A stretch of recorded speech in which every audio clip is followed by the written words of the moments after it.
ہمارے یہاں دینی تعلیمی بورڈ ہے، اکابرین جمعیت کی بہت زیادہ کوشش ہے کہ جگہ جگہ جز وقتی مکتب قائم ہو جانے چاہیے، اور اس کی وجہ اسکول اور کالجوں میں 5-6 گھنٹے کا وقت دینے کے بعد جب وہاں کے ماحول سے نکل کر بچہ گھر پر آتا ہے تو ظاہر سی بات ہے کہ وہ اتنا تھکا ہوا ہوتا ہے کہ مدرسے کی مستقل تعلیم میں اس کی حصہ داری نہیں ہو سکتی۔ اس کے لیے جز وقتی 1 گھنٹے کا، آدھا گھنٹے کا، صبح کو، شام کو، رات کو، کسی بھی وقت مکتبی نظام تعلیم کا قائم کرنا ضروری ہے، تاکہ جو اسلام کی بنیادی اور فنڈامنٹل چیزیں ہیں وہ اس کے ذہن و دماغ میں بیٹھ جائیں۔ اور اس کی وجہ، سب سے بڑی وجہ اس کی یہ ہے کہ اگر آپ نے اس طرف توجہ نہ دی تو یہ نسل جس کی تعلیم کو ہم اور آپ ضروری تو سمجھتے ہیں اور ہے بھی ضروری دنیاوی تعلیم، لیکن اسکول اور کالجوں کا ماحول اور وہاں کا جو کلچر ہے وہ ایسا ہے کہ وہ آپ کی نسل کو آپ کے ہاتھوں سے نکال دے۔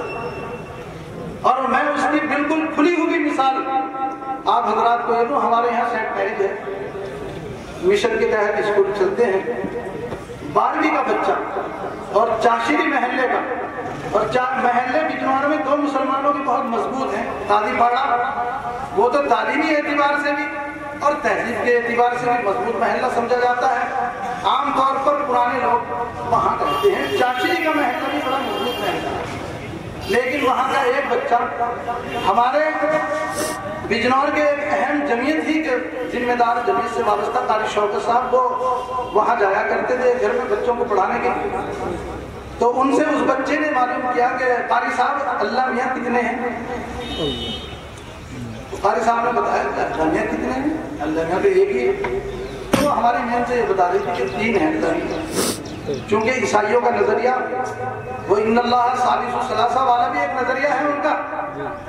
تو اس بچے نے، وہ 12ویں پاس بچہ، اگر اتنی عمر میں آنے کے بعد بچوں کے ذہن و دماغ سے یہ چیز نہیں نکل رہی اور یہ چیز پیدا ہو رہی، تو میرے دوستوں آئندہ چند ہی دنوں کے بعد اگر آپ نے جز وقتی مکتب قائم کر کے ان کے عقائد کی، اعمال کی حفاظت نہ کی تو یہ نسل آپ کے ہاتھوں سے نکل جائے گی۔ اسی لیے ہمارے بزرگوں کا بہت زیادہ زور ہے اس چیز پر کہ جگہ جگہ مسجدوں میں، بیٹھکوں میں، آس پاس کے علاقوں میں مدرسوں کو چھوڑ کر بھی جز وقتی مکتب قائم ہو جانے چاہیے۔ اس کے لیے انہوں نے ایک نصاب مرتب کر دیا ہے، ایک سلیبس، ایک کورس بنا دیا ہے۔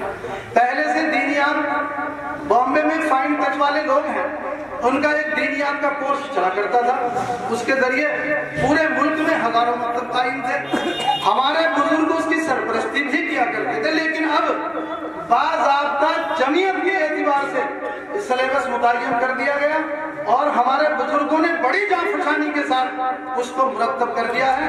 کوشش ان کی یہ ہو رہی ہے کہ باقاعدہ طور پر جگہ جگہ یہ جز وقتی مکتب آپ اپنی اپنی سہولت کے اعتبار سے قائم کریں، تاکہ ہماری یہ نسل نو ہمارے ہاتھ سے نہ نکلے، ادھر دنیاوی تعلیم کے زیور سے بھی آراستہ ہو۔ یہ نظام ہے، اور اگر آپ نے اس پر محنت کر لی اور دینی تعلیمی بورڈ کے ذریعے یہ نظام آپ نے پورے ضلع میں پھیلا دیا تو آپ کو ہر میدان میں بچے آرام سے مل جائیں گے۔ آپ اسکاؤٹ کا نظام، بھارت اسکاؤٹ اینڈ گائیڈ کا تربیتی نظام ہے، جمعیت یوتھ کلب جمعیت کے ذریعے قائم ہے، اور بچوں کو باقاعدہ اس کے جو کورس ہوتے ہیں وہ کرائے جاتے ہیں، پرویش سے ہی شروعات ہوتی ہے۔ تو اگر آپ نے یہ جز وقتی مکتب کا نظام بنا دیا تو آپ کو یوتھ کلب کے لیے چھوٹے بچے بھی ملیں گے، بچیاں بھی ملیں گی، بڑے بچے بھی ملیں گے، بڑی بچیاں بھی مل جائیں گی، اور وہ ایک پورا تربیتی نظام ہے۔ اس لیے میری گزارش ہے کہ اس پر بہت زیادہ محنت کی ضرورت ہے۔ ہر میدان میں رجال کار اگر آپ کو لینے ہیں تو یہ مکاتب کے نظام کو مضبوط کر کے آپ کو پورے ضلع میں پھیلا دینا ہے۔ ہم نے یہ کیا ہے کہ ضلع جمعیت کے اعتبار سے وہی کمیٹی، اس کی بھی ہم نے تشکیل دے دی ہے، دینی تعلیمی بورڈ۔ ہمارے ضلع میں تقریباً 27-28 مکتب چل رہے ہیں جو منظم ہیں، اور 800 بچے ان مکاتب کے اندر زیر تعلیم ہیں، اور 33 اساتذہ ہیں جو گھنٹے وائز ان بچوں کو پڑھاتے ہیں جز وقتی مکتب، نور پور میں، جھالو میں اور کئی مقامات پر چل رہا ہے۔ لیکن یہ کافی نہیں، ہزاروں کی تعداد میں مکتبوں کا ہونا یہ بہت زیادہ ضروری ہے۔ اس کے لیے ہم نے ایک بورڈ بنا دیا ہے. پہلے بھی ہم نے ایک کمیٹی تشکیل دی تھی مگر کچھ مجبوریوں کی وجہ سے اور کچھ ساتھیوں کا تعاون نہ ملنے کی وجہ سے وہ حضرات کامیاب نہیں ہو سکے. اس وجہ سے ہم نے اب اس ٹرم کی شروعات ہی میں ایک بورڈ تشکیل دے دیا. اب ان حضرات کے اسماء گرامی یہ دینی تعلیم کنوینر بنایا گیا ہے جناب مولانا وسیع الحسن صاحب جھالو والوں جو کنوینر ہے اس کے. اور وجہ اس کی یہ ہے کہ بہت زمانے سے وہ یہ سلسلہ اپنے یہاں جاری کیے ہوئے ہیں اور 100% اس میں کامیاب ہے. بچیوں کا بھی نظام ہے, بچوں کا بھی نظام ہے, صبح کو بھی نظام ہے, شام کو بھی نظام ہے. اس لیے کنوینر کی ذمہ داری جناب مولانا وسیع الحسن صاحب جھالو والے ان کو دی گئی. ان کے علاوہ کون کون حضرات ہیں؟ مولانا محمد جنید صاحب کھاری, قاری محمد عظیم صاحب بجنور, مفتی فیضان صاحب نجیب آباد, مفتی عادل صاحب کرتپور, مولانا محمد عابد صاحب نگینہ, مفتی عادل صاحب نگینہ, مفتی خالد صاحب دھامپور, مفتی مستقیم صاحب سیوارہ, حافظ محمد انس صاحب چاند, مفتی وسیم صاحب بلر شیخ. یہ 11 نفری کمیٹی دینی تعلیمی بورڈ کی ہم نے تشکیل دی ہے. ہمیں امید ہے کہ انشاءاللہ بہت جلدی پورے ضلع میں مکاتب کا جال پھیل جائے گا. ایک دور وہ تھا کہ جس دور میں ہمارے بزرگوں نے یہ بھانپ لیا تھا کہ اگر ہم نے مدارس کا جال نہ پھیلایا تو ہماری قوم ہمارے ہاتھوں سے چلی جائے گی. اور پھر انہوں نے 1866 میں دارالعلوم کی بنیاد رکھی.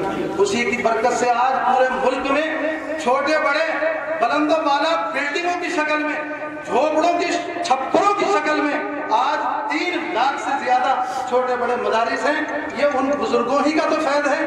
ہمیں امید ہے کہ آج ہم اپنی نسل نو کی عقائد کی اور ان کے دین اور ایمان کی عقیدہ توحید کی حفاظت کرنے کے لیے اپنی ذمہ داری کو محسوس کریں گے اور جگہ جگہ یہ جز وقتی مکاتب کا نظام انشاءاللہ قائم کریں گے. یہ ٹیم جو ہم نے بنائی ہے اور جو یہ تشکیل دی ہے کمیٹی, ہمیں امید ہے کہ یہ نوجوان بہت جلد انشاءاللہ پورے ضلع میں یہ کام بہت اچھے انداز میں کر دیں گے.